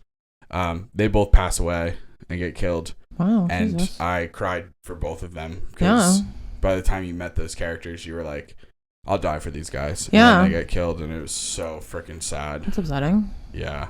Or excuse me, I think the sound one almost dies, but he actually ends up getting saved, and he resigns. So he leaves the show. Yeah. That's what it is. But he was crazy too because he's got 3 wives. And the way they showed that was just so interesting. Him being because he comes across like a huge ladies' man, and then you find out that he's like, no, I have 3 wives, and he's super faithful towards them. And it's just no. He's like, I love my wives. What is happening? I don't know. She's just making. I don't know. Anyway, that's it. Very good. Demon Slayer. Very good. Very good. My number 3 is a show called Kami-sama Kiss. Yes. Beautiful. It is so good. It's about, the main character's name is Nanami, and the show starts with her, and she's crying on a bench because her father lost all their money due to gambling. So she gets kicked out of her house, and she's totally alone. Her father abandons her, so she's all alone on a bench. And she comes across this man who is in a tree hiding from a dog, and she saves him. She gets rid of the dog, and he comes down from the tree. And they talk a little bit. Yeah. And he's talking to her, and she's kind of crying about how she has nowhere to live. And he's like, "Oh, well, as a thank you for saving me from the dog, I actually have a house that I'm not using anymore. You can totally just have it. Just live in the house." And she's like, "That's crazy. I can't do that." And he's like, No, you don't understand. It's just going to sit empty. Just go to the house." And she's like, "Okay." So she goes to the house, and she finds out that it's not a regular house. It's a shrine. So she goes to she's a little wary, but then she gets into the shrine, and she meets the guardians of the shrine. This is a show that's all magic, by the way. There's tons of magic and fantasy stuff. Then she meets the guardians of the shrine. They're these 2 little cherub things. They're small. And their names are Onikiri and Kotetsu. They're very cute, the keepers of the shrine. And then she meets the man who gave her the house. His name is Mikage. Yes. And she learns from the keepers of the shrine that Mikage was actually the land god of this shrine. Yeah, so he was the god of this area. Whoa. And he gave up his responsibilities. When he gave her the house, he said goodbye to her by kissing her on the forehead. And when he did that, he passed along the mark that was on his forehead, naming him the land god. And he gave it to her, so she's now the land god. And the keepers of the shrine explained that to her, and she's like, "What the fuck are you talking about?" And then she meets Mikage as the land god. He had a familiar, which I always think of a familiar as just an animal, like a cat or a dog or a rat or something that is like by you. It's usually like a magical companion, normally in the shape of an animal. Yeah. In this show, it's a, what do they call it? A yokai. So he's like, he's a person. It's like a person, but he's got fox ears. Okay. So he's like animal-y, but yeah. it's a person. And his name is Tomoe. And Tomoe is like a bitter brat in the beginning of the show because it's kind of understandable because he and Mikage were together for like so long, like a million years. And then when Mikage was like, I'm tired of this land god life, like I'm gonna leave, he left and was like, I'm going to the store, I'll be back, Tomoe, and then disappeared. And then 20 years go by before he makes the main character Nanami the land god, and she comes back. So Tomoe is like, where the fuck is Mikage? It's been 20 years. Yeah. He left me, he said he was gonna come back. Who are you? Like, you're not Mikage. Yeah. So he's kind of like a brat in the beginning, and Mikage is like an experienced land god. He's like an older guy, like he looks like he's in his like mid 40s, and Nanami is a high school student. She's like 16. Yeah. So he's like, who are you? Like, you can't do anything. Like, what are you talking about? What is your experience? You have no experience. So he's like mean to her at first. But then Nanami starts to learn about like her responsibilities as the land god, and she starts to take them on and take them more seriously after like kind of freaking out. She gets into it, and she's like, okay, this is like my destiny now. Like, I got to learn like what I have to do. And you just see the story progress of her like learning her responsibilities, meeting other gods. She meets like the god of lightning, who is this woman who is like she reminds me of Ursula a little bit. She's like a salty like woman who is like kind of crazy. Yeah. And it's just cool. Like, you meet a bunch of gods, you meet a bunch of like weird characters. Like, you meet this one character who is a familiar himself, but he's like a serpent familiar instead of the fox familiar. Mm-hmm. So he's like kind of slimy, and like personality wise, he's kind of slimy. Mm. And you find out he tries to trick Nanami into staying with him at his shrine because he's at a separate shrine, and he tries to trick Nanami into staying there. Which is, at first you're like, what the fuck are you doing? Like, she's got her own shrine. Like, get out of here. Yeah. But then you kind of feel bad for him because you find out that his land god abandoned him. Oh, no. Like, she left a note that was like, I'm out of here. Like, love you, but bye. Whoa. And just abandoned him. And he's like left alone. And he's like so sad. And he's like, I just want a land god, like, to be a familiar too. Like, I need somebody. I'm all alone. So he ends up like dedicating his life to Nanami, spoiler, at the end. So she's kind of got two familiars, which is crazy, but cute because they all love her because she's awesome. And it's cute. And it's just like all about her life being this land god and meeting other land gods. And there's like some romance between her and Tomoe, which is like really cute. Exciting. And probably against the rules though, I wonder. It is against the rules. Tomoe rejects her in the beginning because romance between a human and a yokai is taboo. So that's all the better though. Oh, 1,000%. But it's so good. And in my research of this show, I found out that there is a second season. That was not on Hulu. So I need to find wherever I can watch the second season. Heck yeah. Yeah, but that's how it is sometimes, man. And some of these, man, when they take these Japanese anime and they convert it over to like Netflix or Hulu or whatever, and they don't put it the is whole so show. confusing. Or even when they try to put the whole show, like sometimes I'm like on one and it's like Demon Slayer to me is a little confusing because like instead of just it being like season 1, season 2, seasons have names. Season 3, the seasons have names, but it won't even just be like season 3, the plight of the Jabberwock. Yeah, it's like Demon Slayer, the plight of the Jabberwock. No, it'll just be like, but it'll be like in Japanese. So it'll be like Hakuyo Nanayaho, the Light District, and you're like, okay, does that come before or after? Now I gotta Google the order of the show, and I hate having to do that. Yeah. But I do it too. It is what it is. Sailor Moon is like that. There's a lot of different Sailor Moons, and you kind of have to Google the order. Because when I was watching that, there's like different series of Sailor Moon, but then there's like remakes of series that already happened. So it's like very confusing. But Seven Deadly Sins is like that too, where the seasons have names, and it confused me. But okay, go ahead. All right. Your number 2. My number 2 is Cowboy Bebop.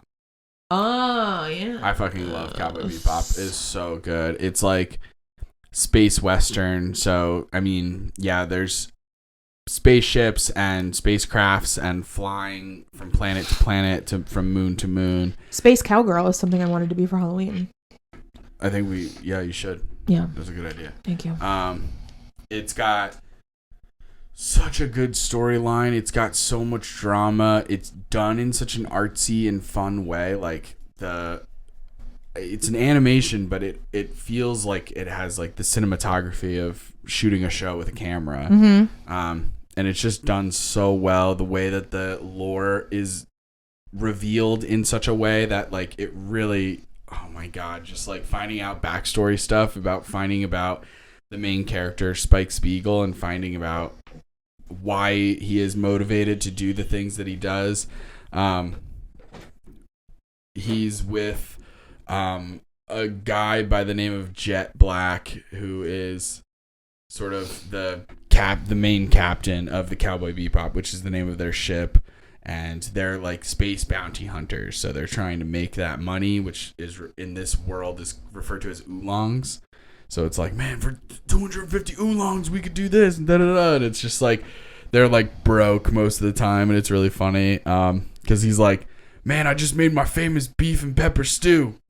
And like Spike's like eating it, and he's like, there's no beef in this. It's just peppers. And he's like, yeah, we were out of beef. So beef and pepper stew. And he's like, all right. Just eat it.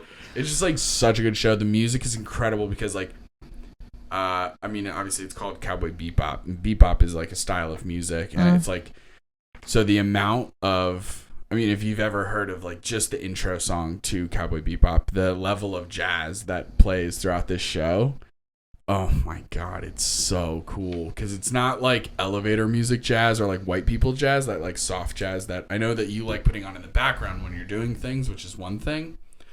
But this is the kind of jazz that's very like people improvising and like adding things in, and it being like very having much more action kind of. And then we meet other characters along the way. We meet Faye Valentine, who I had you paint me a picture of actually, and I have that in my my walk-in. And then we also meet a corgi, who there's famously a corgi, is called Ein. And then we meet a sort of like an elite hacker, who's kind of like I think she's like a teenage girl, and she goes by the name Ed. Cute.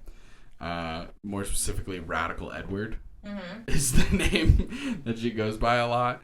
She's very like free spirit and is very fun. They meet her, and she's just like an elite hacker.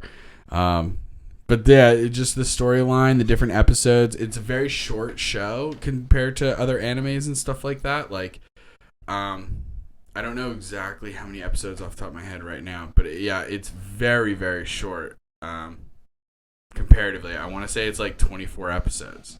A lot of mine are 24 episodes. Yeah, 24 episodes, and you're in and you're out, and it's just like, I'm surprised this wasn't your number one. I'm interested to see what your number one was. I thought it was going to be this. Yeah, my number one goes back to the fundamentals, and also just like how much it has a stranglehold on my love of anime. We'll get to it, but yeah, Cowboy Bebop is incredible for me. I absolutely love it. The fact that there isn't more makes me so sad every day. Every day that there's not more Cowboy Bebop that I can be watching and learning from and like getting inspiration. I feel from that way about my makes me number sad. one. And then the last thing I'll say is like they made a live action of this. Netflix made a live action of this, and a lot of people hated it. Like people hated it who were big into the anime. Okay. And it was one of those times where they did not enlist the creator of the anime. Oh. Like, the creator of the anime didn't necessarily help them a ton, if at all. I don't think he helped at all, but I could be wrong. Maybe he helped with one or two things. Mm-hmm. But he barely helped at all, if at all, mm-hmm. right? So a lot of people had beef with it. A lot of people were like, "Oh, I don't like," and they did. They changed some things. They like little mm-hmm. character differences. Like Faye Valentine's, I feel like her personality changes a lot. Ed doesn't get introduced at all in the season of what's it called? The live action season. All of this being said, mm-hmm. and maybe this is just me being an easygoing kind of person and just kind of like wheeling and dealing. I liked it. Yeah. I liked the live action a lot. Mm-hmm. Do I think that they changed it a ton? Yeah. Mm-hmm. But it's the same way for me. It's like the book and movie adaptations. So like Ready Player One. Mm-hmm. I loved Ernest Cline's Ready Player One and Ready Player Two, and I know that they're coming out with a second movie adaptation also. Mm-hmm. And when I saw that movie in theaters, did I like the movie? Yeah, I did like the movie. Was it anything like the book? No. Yeah. It was like the most bare bones of the book, and then they changed everything. Sometimes you just have to like it for what it is, as opposed to liking it as a like word for word replica of the novel. Exactly. Yeah. I like the book Ready Player One. I like the movie Ready Player One because my liking of the movie doesn't depend on it being exactly copy. Yeah. Like, would I have liked to see it a perfect copy? Of course. Like, I really wanted to see exactly how it was written. Yeah. That would have been amazing. But I also, from a super realistic standpoint, understand why that particular adaptation wouldn't have worked. Yeah. Because in the book he uses so much like IP, like so much intellectual property stuff that like of course you couldn't get the rights to you have to stuff. Like there's no way. Yeah. The amount of world building that he does that's based on different 80s themes and like it's not going to sell as many tickets. The annoying part of movie making where it's like, well, it's not going to sell as many tickets if like all of the characters are like from the movie War Games, which like you and I know because Dad likes that movie, but like much easier for them to, instead of War Games, let's do The Shining. Yeah. That doesn't happen in the book, but it makes sense why it happened in the movie. You kind of understand it. So you got to kind of just like grow up a little bit. Understand that like... Yeah. I was surprised that people shed on the show so much of Cowboy Bebop. I thought it was great. I thought it was fun, and I was super into it. People are weird. Yeah, and I love the anime, and the anime is incredible. And like, sure, had they done a shot-for-shot exact replica, yeah, the live action probably would have been a little better. But like, whatever, man. Just take it for what it is. Yeah. Understand that it's not exactly shot for shot and word for word, and like take it. Just accept it for that. Yeah. Like, hey, at least they're making it into something. Also, I have a strong belief that not everything needs to be made into a live action. Yeah. Like we can cool it sometimes, but whatever. So that's it. Very good. All right, my number 2 is Maid-sama! Exclamation point. Yes. When I told my friend Amanda that I liked this show, she was very surprised. But I loved it so much. It's about, the main character's name is Misaki Aizawa. And Misaki she goes to a high school that was previously an all boys high school. Yes. And they just recently started to let girls in, and all the boys are like unruly and kind of like running all over the place. They don't care about rules. They're like stinky boys. And Misaki becomes like the student class president, and she makes it like her goal to like keep everybody in line and like make sure we're all following the rules. And she's kind of like a strict like follow the rules. She kind of annoys everybody because they'll be like making out in the hallway or something, and she's like, you need to be in class, what are you doing, like get out of here. Yeah, I know that. So she's like that type. Yeah. Very type A. But she also like goes out of her way. Like they have like a welcoming party, like an open house for new prospective students, and she wants people of every gender to feel welcome to go there, like not to be afraid, because it was an all boys high school. So she like makes all these games and these events and everything to make like everybody feel welcome. And she's like genuinely like a nice person. She's got like best friends, whatever. She's just like crazy about the rules. Right. But then you find out that during the day, she's this crazy type A strict personality. And then after school, she works at a maid cafe which is something in Japan where like all the waitresses dress up as maids, and they greet everybody with like, hello master, hello mistress, like when they come in the door. And they like what can I do for you today, master? What can you? And they like, the wording is interesting, and they like do whatever you want kind of, and it's like a themed cafe. I don't know, it's like a thing, people love it, and she loves it. She loves working there. She has a great time, but it's very much like this alter personality from what she is during the day. And a boy from her school, the most popular boy, Usui is his name, goes to the cafe. Yeah. And he sees her working at the cafe. Of course. And he is like shell shocked. He is like, what are you doing here? No. It'd be wild. Yeah, I mean, at least wild. in their culture, at least it's like, it's not so out of bounds of being like, what? Yeah. Like, okay, working at a maid cafe is not that crazy. Yeah. In Japan. In America, of course, we have different ideas or culture or whatever the fuck. But like, even then, it would still be kind of crazy though. Yeah. To the juxtaposition of the personalities, right, is really what makes it crazy. And when he sees her being like soft and kind submissive and not yelling, and he's like, oh, do I like her? Like what? And putting aside the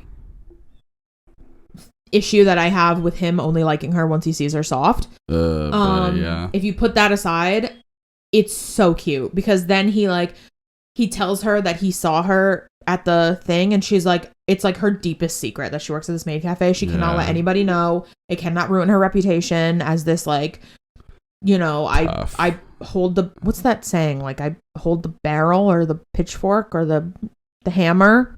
I push down the hammer. You know what I'm talking about? Nope. Okay. I'm so sorry. I wanted to be there for you, and I had to let you free fall. Like I put my foot down, kind of, or like I am the rule maker and enforcer. Yeah.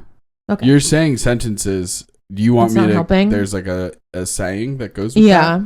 Something about a hammer or a pitchfork, but I can't think of it. I am the one who knocks. Yeah. And she doesn't want her reputation as the one who knocks to be ruined. Right.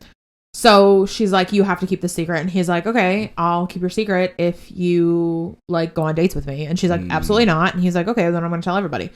And which is not cool, but I know it is. It's a TV show. It's a cartoon. Low-key not cool. Yeah. But he is super nice to her. And he keeps her secret, and he stops people that go to the high school from going into the cafe to see her. And there's like one episode where like a creepy guy like is at the cafe, and which apparently is like something that happens, like real creeps like go to these cafes, and she gets like kidnapped and brought to like a scary warehouse. And it ends up being like this guy is just like, can you like tell me what to do, and I'll be your submissive, and you like yell at me and stuff. And she's like, the fuck are you talking about? You just kidnapped me. Like, what? And so I'll tell you what to do. Let me the fuck go. And Usui saves her. He like comes in and saves her, and and there's romance between the two of them, and it is so cute. I love that. But I just love it. There's like towards the end of the show, like she goes through this transformation of being like really ashamed of like working at the maid cafe and like not wanting anyone to know, and then she becomes this person who's like, why am I ashamed? This is something I enjoy. I can do whatever I want. Like, and I am a bad bitch and I can be student class president and work at the maid cafe and still tell everybody what to do. And I can live both lives and it's totally fine and it's cute. And I love Usui and Usui loves me and we live happily ever after. And that's the thing with every anime on my list.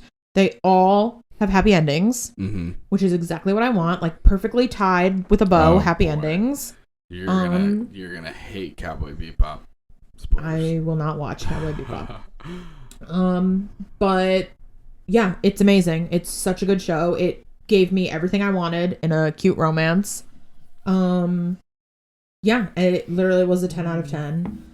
I love that. If it was longer, it might have inched into number 1, but because it's only a 24 episode total show, it couldn't be my number 1 because my number 1 is multiple seasons. Gave me everything I want, tied with a bow, happy ending. Yeah. It's just made Selma's not long enough. Yeah. So. I get it. But I love it. I love it so much. I get it. Yeah. All right. All right. Go ahead. Okay.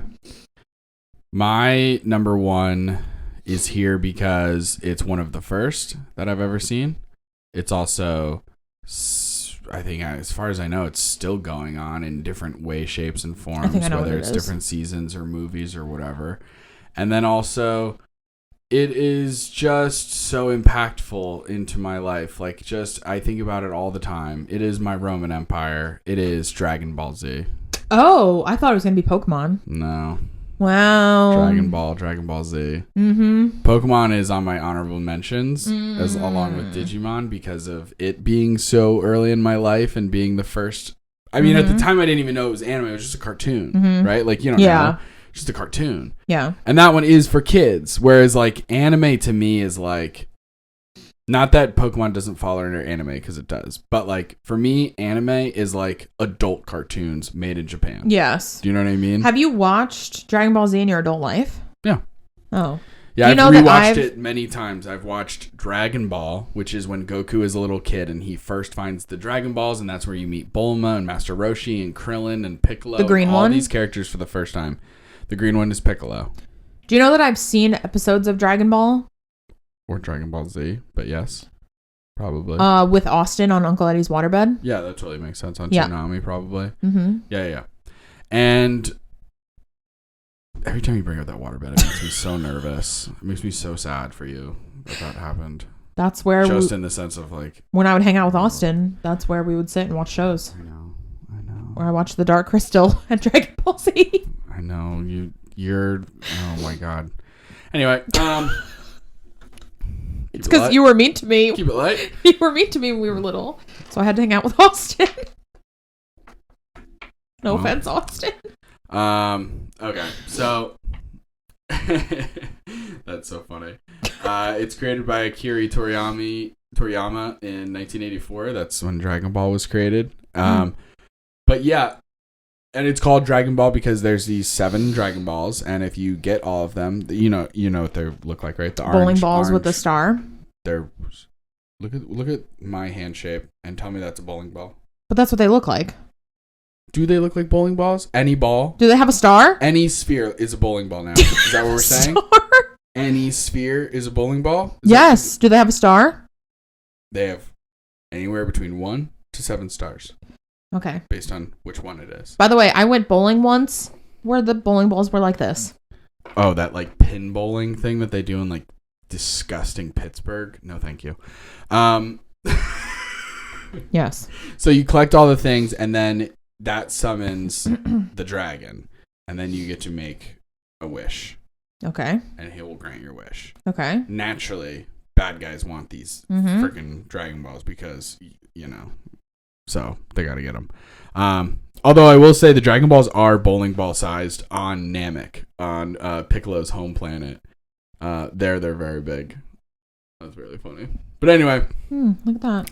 It's got everything you want out of an anime. It's got fight scenes. It's got the smallest amount of romance, if I'm being honest. It could have used more romance. The most romance that you ever see in that show is when one of the wives or girls gets hit in a way, like gets like hit by a bad guy, and you see their husbands just go, and then like just like flames just immediately erupt. Like Oh my god, there's a scene. There's way later because there's like Dragon Ball, there's Dragon Ball Z, and then there's Dragon Ball Z Kai, and then there's Dragon Ball Supers, and there's Dragon Ball this and Dragon Ball this, and there's like Have you seen all of them? and all the stuff. I've not seen everything. No. However, I love Goku. He's such a likable character. He's a great dad. He's a great husband. All of these things. However, there's one moment that really pisses me off of Goku's decision making, and that's because he has that thing that a lot of anime characters have, especially in the animes where there's like big fights, is he's always like, he sees like somebody who's really badass and he's like, I need to fight them because I'm the strongest, so I need to figure out where they rank with me, and da-da-da. And he'll be fighting like gods. Like there's a scene where he's literally fighting a god, and it is the title more specifically is like a destroyer god. And he's fighting this god, and he's literally like, the god is like kind of not trying that much. The god's like not trying that much. Sorry, Raven wasn't looking at me, and I always feel like she doesn't listen to me at all. And the god was kind of like just being like not trying, right? And Goku gets pissed, and he's like, Beerus, I need you to give it your all, because what the hell is the point of fighting if you're not going to give it 100%? And Beerus is like, all right.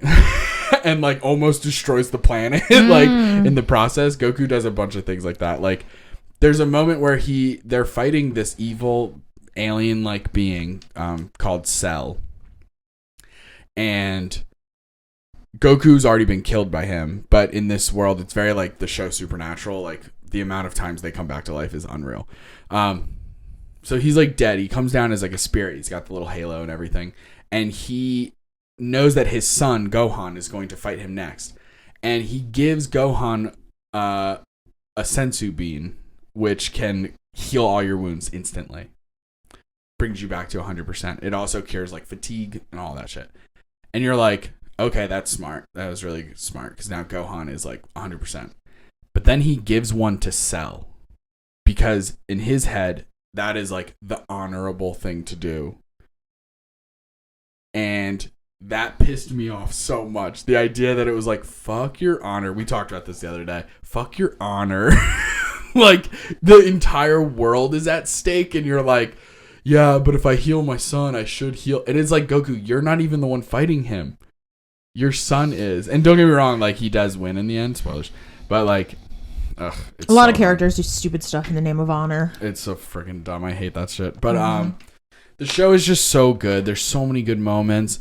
Back to what I was saying earlier, that destroyer god Beerus, there's a time when he backhands a character whose name is Bulma, backhands her, and she goes flying because he's a god and she is just a normal person. She's not like a fighter in any way. She's insanely smart. I love the character of Bulma because she simultaneously is super girly girl, like, oh my god, there's mud on my shoe, and then simultaneously being like, I'm one of the world's smartest scientists, and I love her so much. Not to mention the teal hair. I see cosplays all the time. I'm into it. Yeah.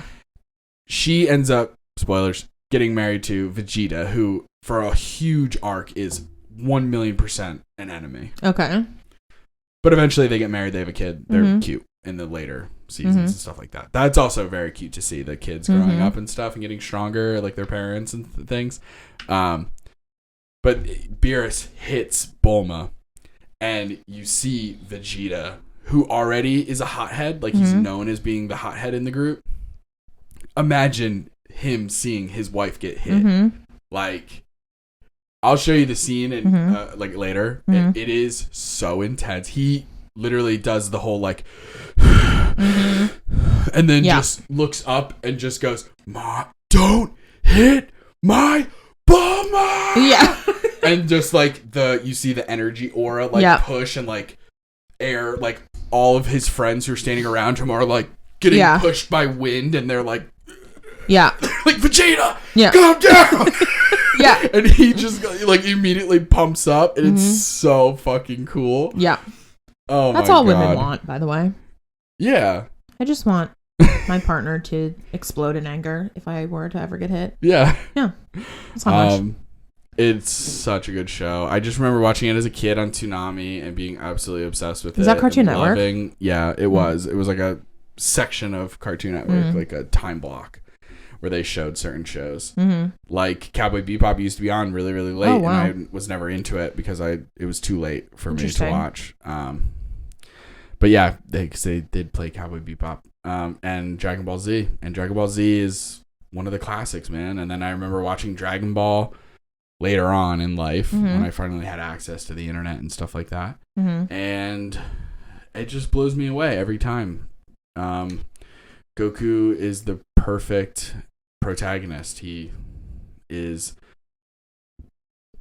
just constantly getting stronger and stronger. Very good. He has the ability to do the training things and stuff where he trains and gets stronger and stronger. Like in the early on, kind of like the first part of the series of Dragon Ball Z, he has to fight. He knows that he's on Earth and everyone else is on Namek, where they're trying to get these other groups of, because once you use the Dragon Balls, you can't use them again for I think it's 1 year, but it could be longer than that. Like you make your wish, it gets granted, and then they all turn into rocks and shoot across the world, and you can't even find them. They stay as rocks until a year, and then they turn back into Dragon Balls, and then you can have like technology that can tell you where they are. So their plan is like, shit, we need to make a wish now. So we're going to go to Namek. They also have Dragon Balls. That's the whole plan. Oh no, there's this person who's even more evil than Vegeta. Like, Vegeta's scared of this person. And Vegeta was just our most recent villain. That's the whole story, right? So they go there without Goku because he's like getting healed, I think. I think he's still like beat up from the Vegeta fight. So he's getting healed, so he can't go. So everyone else goes. And while they're there, they encounter this even worse villain named Frieza. And Frieza's super evil and ruthless and killing children and women and children and people. It's terrible, right? So eventually Goku has to go. So on his way there, he makes sure that they install in his spaceship a gravity simulator so that he can train under intense gravity. So he like puts it up to like 30, 50, 100 times the normal gravity. That way, when he gets to the planet and shuts it off, it's like, I'm used to there being hundreds of pounds and now there's nothing. And I'm crazy. Light as air. So like, when he first shows up on Namek, like his son and his best friend Krillin are like fighting, and Vegeta I think is there too. Because Vegeta joins them at this time because of like enemy of my enemy kind of thing, but they still don't trust Vegeta. Vegeta doesn't trust them, but it's literally like, well, Frieza will kill us all, so I'll work with you guys. And they are fighting this group called the Ginzu Force. Okay. And it's like 5 guys who are all kind of different colors. And they're the type of, and this comes across in anime a lot too, where they do a dance, like a song and dance before they fight, where they're like, "We are the Ginyu Force." Yeah. And you're like, this is so embarrassing. But they fight, and this is the first time I think there was an anime character, at least on this show, who had an Australian accent. Oh. His name is Jace, and he had an Australian accent. It was really funny. But, they show up and they're kicking the shit out of Vegeta, who is the strongest out of the 3 who are there before Goku comes up. And then Goku arrives. Again, this is such a stereotypical anime thing. He gets off the thing and he's like, he like looks at the 2 bad guys, turns his back to them and is like, "Hey, you guys all right? What's going on? Yep. These guys are bad? All right. I got it." He turns around. And they're like, "Who is this guy?" And they've got their scanners to see his power levels. And he's like, "No way. It's that high? Crazy." But Goku isn't doing anything. He's actually suppressing his power level. So what they're seeing, which is high, is like him pushing all of it down. So then they're like, "All right, let's do the figure Force 8." And they're like, pew, pew, and they're like flying at him from different angles, but they're not like attacking because he's just standing there. And they're like, "Why isn't he attacking? He's leaving himself wide open. Maybe he wants us to attack him. I don't know, I'm confused, I'm getting scared. All right, let's go for it. And then it's literally Goku just being like, bing. Yeah. And like, he just crushes them.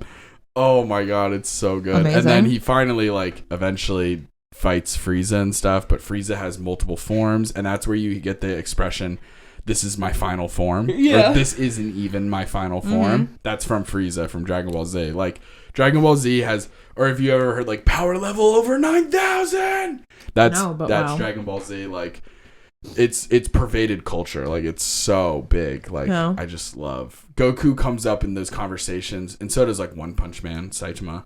They come up in those conversations of, like, who's the strongest character in all of media.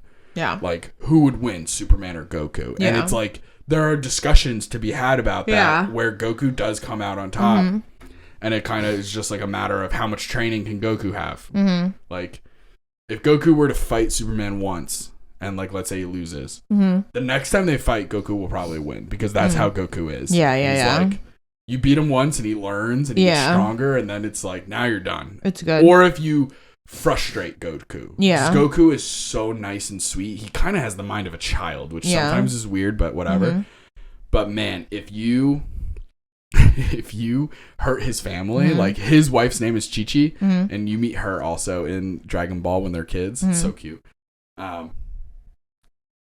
Like, there are a couple moments when characters hurt Chi-Chi or hurt his sons or something like that, because he's got 2 sons that I know of.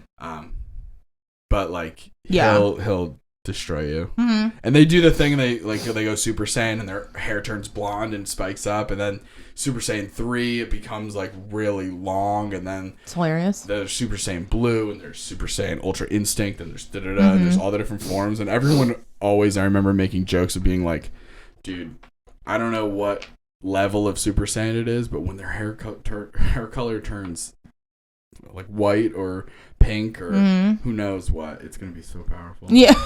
Very it's just good. Like, each level is a different color. So silly. But anyway, I just love Dragon Ball Z. I had to make it number 1 because it's so important and influential in my life. But very good. I'm curious to see what your number 1's gonna be. You don't know it? Is it the Zodiac ones? Is it the Zodiac ones? It's the Zodiac one. I knew it. Fruits Basket is my number 1. I loved every single thing about this show. I flew through it. Was devastated that it ended and there wasn't more for me to watch. It is so good. Fruits Basket is about Toru Honda. A girl who ends up being an orphan because her father died when she was young, and then in high school her mom dies in a like a car accident. And it's very devastating. And then she lives alone.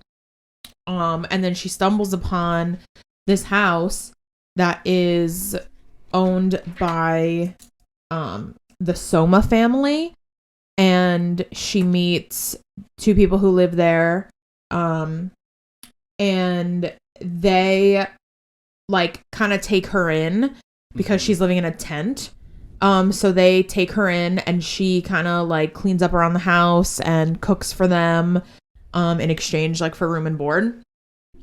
And then she finds out that the Soma family is under a curse, where if a member of the opposite gender touches you or hugs you, right, they morph into one of the animals of the Chinese zodiac. Yeah. So there's, like, she meets Yuki, who is the rat, who is, they repeatedly say throughout the whole thing that the rat is supposed to be, like, kind of like the best one.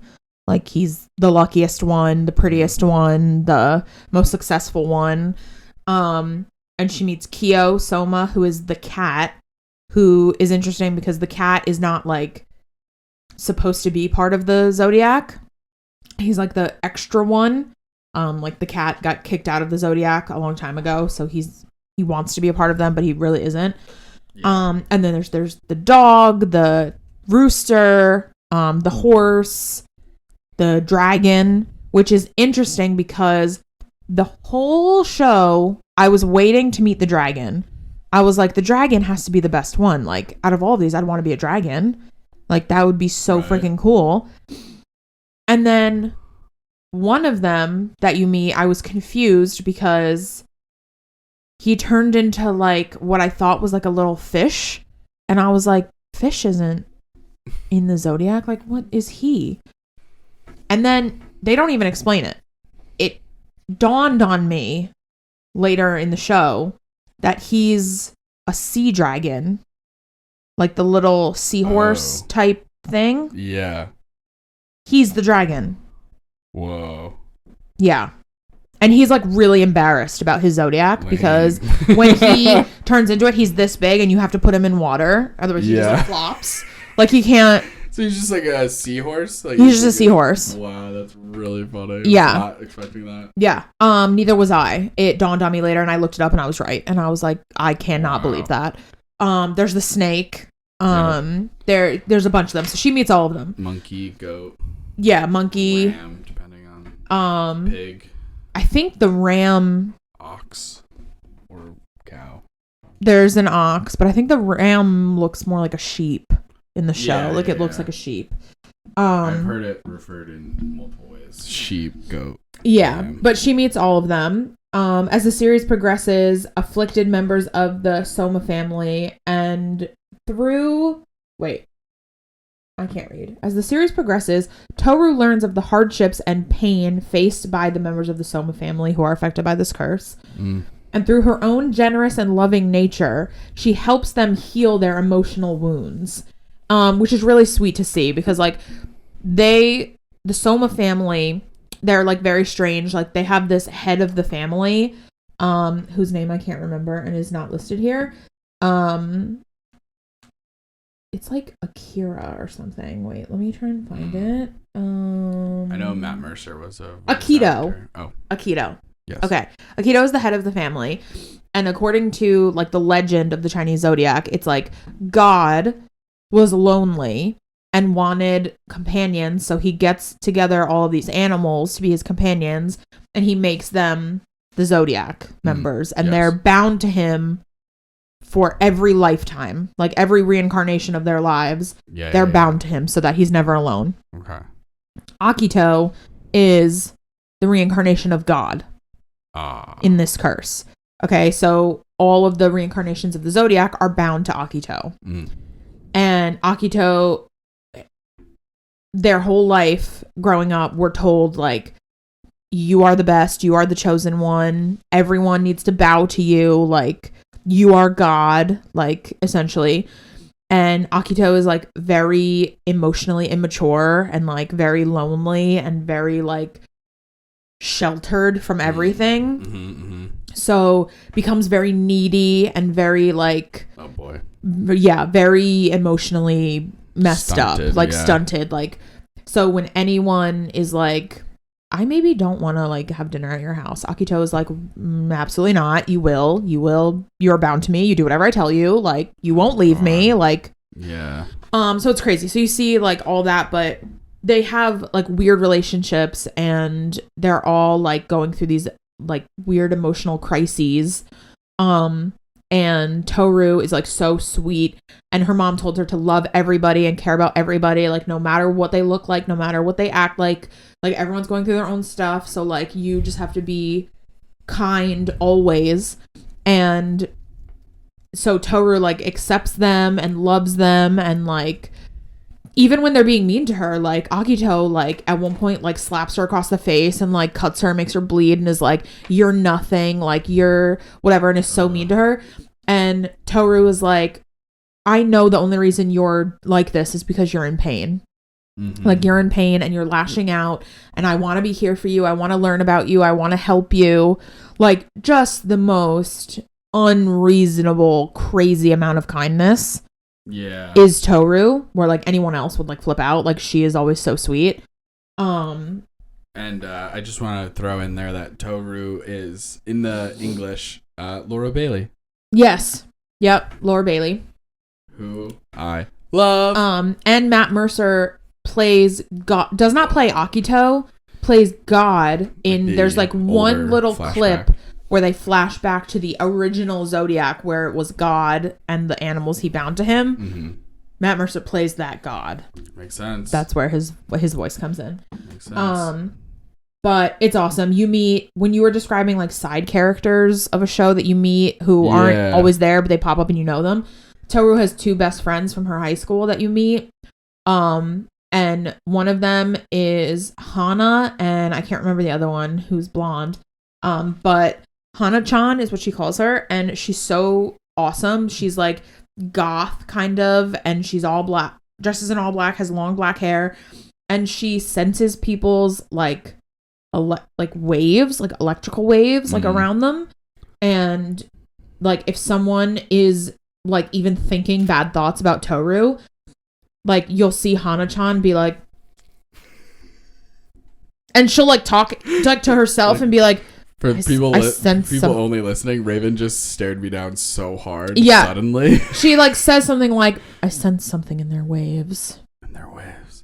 It is their negative. Vibrations. I will go over there and address it. And she like protects Toru at all costs, and it's so cute, and everyone's afraid of her because she's like weird and goth. That's really cute.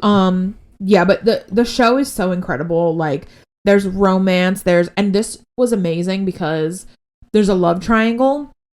And normally when I watch a show and there's a love triangle, I root so hard for one person in the love triangle, and then it never ends up being them who gets like the happily ever after. Yeah. And then I hate it. But the person that I was rooting for the whole time is the one who gets the happily ever after in the show. I mean, everyone does. Everyone gets a happily ever after. But yeah. In the love triangle, I was rooting for this one character, and it ends up being him. And I was so freaking stoked. I was like, I cannot believe the person I wanted actually gets what I wanted for them. And it's just so perfect. Like every single person gets a happy ending. Like it's a good progression of their lives for every person involved, and it's so sweet. And I wanted there to be so many more seasons. There is a movie that happens after the show that came out after the show, but the movie is a prequel. It's about Toru's parents. Oh. And I kind of was like, I don't really care about Toru's parents. Like I only care about Toru and what happens to her. So I haven't seen it. I probably will watch it at some point. But yeah, it's an incredible show. At Barnes & Noble recently, I thought about buying the books just to have, because I love the show so much. But TBH, this is embarrassing, I was flipping through them and like couldn't figure out how it was supposed to be read. Because like I know it's from right to left. Yeah. But like I couldn't figure out if it's like top like this or if it's like this. You know what I mean? I understand what you're saying. And I was very confused, and I was like, these will just sit on a shelf and gather dust, and it's embarrassing. Yeah. So I think you can figure it out though. You're pretty smart.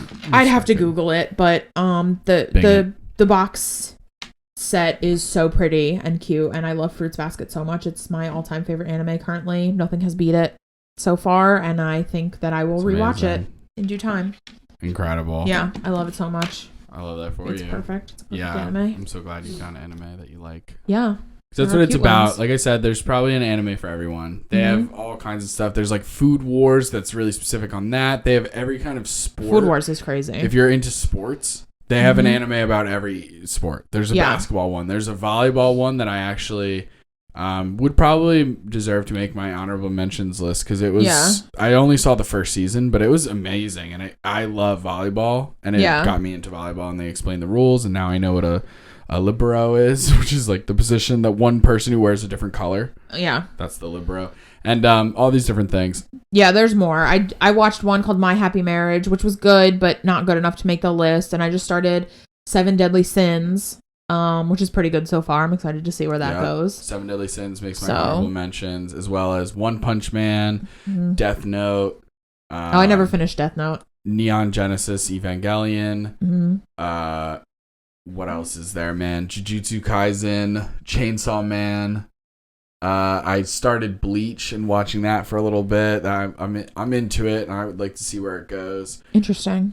Yeah, because some of the shows, it's also interesting to see the growth. Like Bleach is like one of the other. Like Bleach is like Naruto or One Piece. Like it's been out for a long time. It's very long. Yeah. I'm watching the very beginning of it, and it's coming across like the same kind of vibes in the beginning as Yu Yu Hakusho, which is another one that I'll put on my list because that show's incredible so far. I want to watch more of Inuyasha because I want to watch that too. So, there's so many good anime out there, guys. Just try it out. You never know. Mm-hmm. Check it out. If you're like Raven and you kind of like don't mind spoilers and you're like okay with kind of getting a better idea of what you're gonna get into so that you're not like investing all this time and energy into something that you end up not liking, go online, find compilations, find scenes, find plot explanations and synopses and stuff like that. Like there's so much stuff out there. If you want to be spoiled, you can be spoiled, trust me. But or if you like if just go into it, then something that I do is like I will click on a show that I think I'll like on Netflix, and I'll go through and I'll read the episode descriptions of every episode, so I can get an idea of where the plot is gonna go. Because if I don't like where the plot's gonna go, I'm not gonna waste my time watching the show. Yeah. So I do that a lot. Dude, you would hate the show Atlanta because they specifically, not actually, there are probably parts of it that you would love, but I'm just joking. Because like the people who make Atlanta came up with the descriptions that fill the things. Okay. And it is not like, in this episode, Ernest and Alfred go to the park and they do da-da-da. Yeah. The description will be like, man, doesn't it suck when so-and-so loses their job? God. Anyway, this episode has nothing to do with that. And it'll just be like, that's the description. And you're like, what? I would hate that. Like, I depend on those. A couple of the descriptions I've read and I'm like, now I want to go back and read all the descriptions. Because I normally don't read the descriptions of episodes because I think that they do spoil things. Mm-hmm. But anyway. All right, gang. Wow, that was a lot of talk about anime. We're almost at a 2-hour episode here. Anime, we can talk about it for so long. And that's coming from two people who like are by no means like anime heads like some people. You know what I mean? Like I feel like you and me are like novice level. We are novice anime level fans compared to like some people. That's so interesting to me that we just talked for 2 hours about anime and we didn't go on that many tangents. Yeah. Like normal. That's crazy. Okay. Well, gang, thanks for sticking around for 2 whole hours of this episode. Remember, you can split it up, you know? Also, we're going to have clips and short content over on our TikTok, our Instagram, our YouTube. Check all those things out. Hessy and Maven, we try and keep it uniform. We also have an email address, hessyandmaven@gmail.com. Send us in ideas of different movies to watch, movies you want us to review, TV shows we should check out, animes that you love. Let us know so that we can shout you out. Give us some trivia questions so that we can continue to boost the trivia in the beginnings of episodes. And just follow us on all the things. Okay, guys? And let everyone know. All right? So, thanks so much for tuning into this week's episode of Hessy and Maven. Tune in next time where we'll talk about something else. Bye. Bye.